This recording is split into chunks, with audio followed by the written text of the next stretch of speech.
Hey YouTubers and YouTuberettes, this is ConorArmCEO here. Welcome back to my channel and welcome to another Arrowverse review of Supergirl episode 5. So let's talk about the start of the episode, Parasite Lost. It starts off with every normal day except on the rooftop of Kara's apartment. It's complete paradise, like roses, like a complete garden. Like if you ever want to sit down and relax and enjoy the lovely day, you can just go right up to it. And by the looks of it, she was preparing a brunch. And she invited everybody. She invited the new girl who opened up that she's a transgender woman. Jean was there, Lena and Jimmy was there, and obviously Alex was there, and good old Brainy was there. And obviously drunk, which of course I never saw Brainy drunk before. I never even thought that Brainy could be drunk. And sober a few seconds later. And suddenly he sees her. You haven't found me. He's like, yes, I found you. And then basically went complete stop mode on her. And then her last words were, why didn't you call me? You want me to find you, not call you? And everybody just busted out laughing. And then obviously enough, that traitor Jensen was getting the nasty effects of the parasite that's inside his system. And then the Agent of Liberty told him to walk with him, and then they got this alien who's a fire starter. And then just from right then and there, he steals his energy, and then he felt a lot better, and then he was starting to absorb the fire abilities. And just like for years and years, everybody tried to get an article on this guy who's an alien healer from another planet that has an island that's placed in the center of his collarbone. He goes by the name of Amadi, I think. Hopefully I'm not butchering the name. And they, both the new girl and Kara, walked into the room right in the middle of the healing ceremony. He just walks up and says, "Give me your hand, son."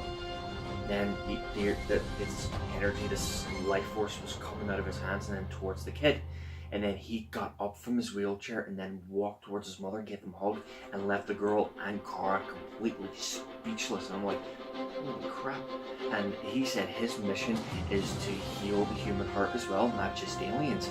And that's one of his only dreams.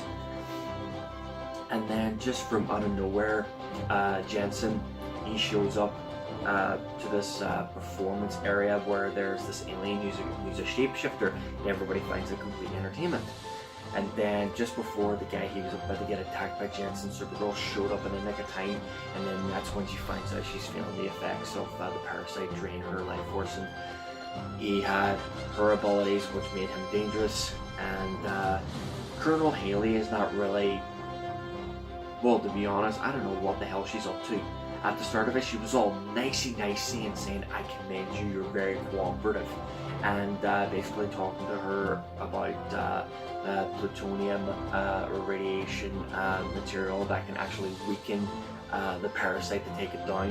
And they managed to get something that's sort of similar to it and then transformed it into a Ghostbuster proton pack.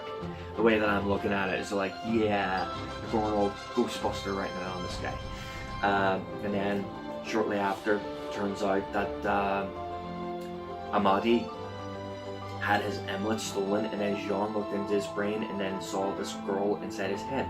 So they went to the house, went to the property, and then both the mother and the woman were freaking out. But the reason that the girl was inside Amadi's mind is his daughter, that he never met in person.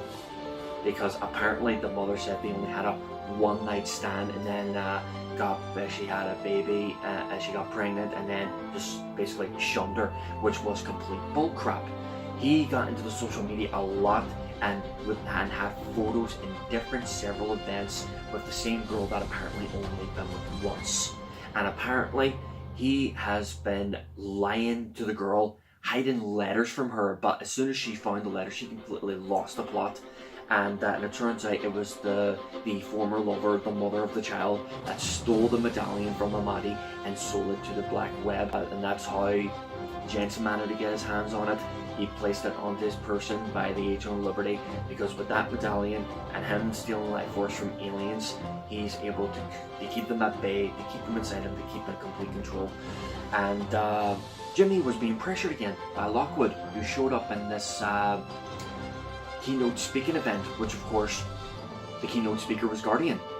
Jimmy Olsen, he was there to show up, and I couldn't believe right then and there, both Lena and Jimmy were talking to this guy, and we're like, that guy's fist looks awfully familiar. And then as soon as I got a good close-up of him, He's actually a former Power Ranger from the Power Rangers SPD. And it was like, jeez, he does look good in suits, but I didn't expect him to see in an actual suit instead of a protective suit and a helmet.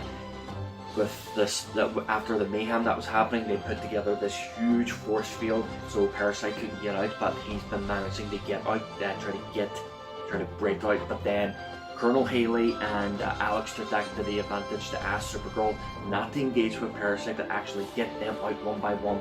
But unfortunately, Parasite saw Supergirl, and then they were about to put up a big fight. But then Alex, her voice of reason, she showed up with her anti-Parasite proton pack at the ready, and it didn't have that much effect on him because both Brainy and Haley found out if they used it up to full power, not only that he will combust, it'll wipe out everybody that's been covering with the force field, not the entire building population, the ones that are inside the force field, which did not look good.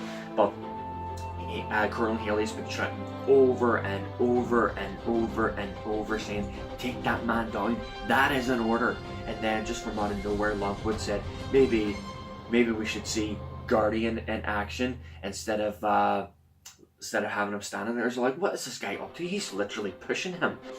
Thanks to Alex and reasoning with Parasite, it worked out so well. He removed the medallion and he says, it's too late for me, I can't get away from him.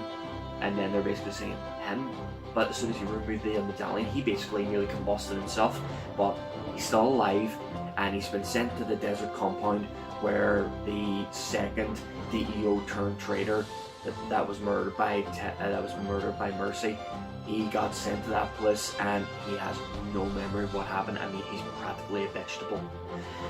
And then Colonel Haley walked up to Alex and said, you did a great job even though you defied my orders.